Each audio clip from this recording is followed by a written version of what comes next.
बुलेटिनमध्ये आपल्या सगळ्यांचं पुन्हा एकदा स्वागत आणि बातमी येते जम्मू काश्मीरमधून।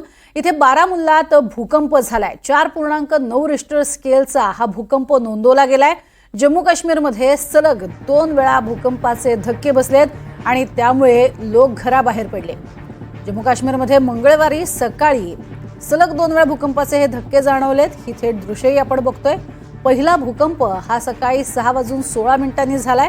त्याची तीव्रता 4.4 रिश्टर स्केल इतकी होती आणि त्याच वेळेला दुसरा धक्का हा 6:45 म्हणजे 6:45 वाजता बसलाय आणि त्याची तीव्रता ही थोडी जास्त होती। 4.9 रिश्टर स्केल इतकी मोजली गेली आहे।